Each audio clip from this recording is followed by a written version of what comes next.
Don Randi is a keyboard player. He's a band leader, composer, sideman, and author.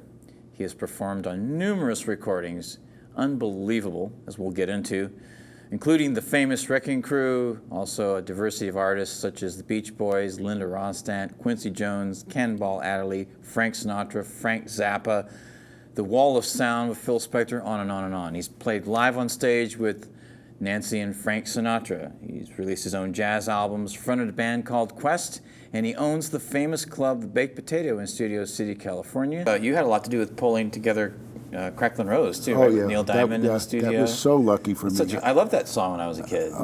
There's something about it. I love melody. We did. That's a good story. Hal and I were brought back into overdub. Yeah. And I'm sitting there after we did our parts, and I think Tommy Catalano was the producer. And as Hal's walking past me, we're at Sound Recording, Armin Steiner's place in Hollywood. And I said, boy, do I know what to do with this song. And that's all I said, and I'm sitting doodling at the piano. Yeah. And Hal goes in, my buddy, and says something to Tommy and to Neil, and Neil comes out, he says, let's go to my house this afternoon.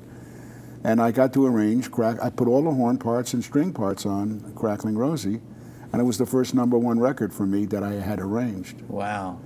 Great song. And beautiful. I have pleasant memories hearing it as a teenager. I got a question for you. I recently saw a clip of Brian Wilson with sitting down with George Martin, and they were talking about God Only Knows.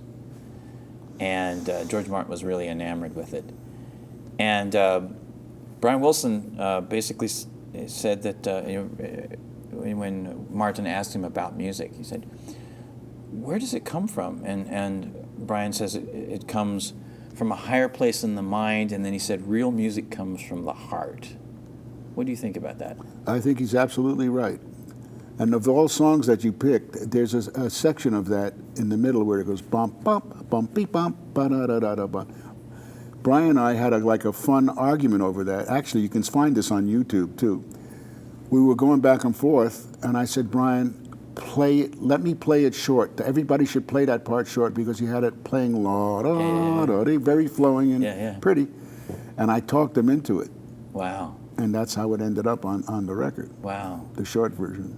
What a great song. Oh, my goodness. Fantastic song and very well written.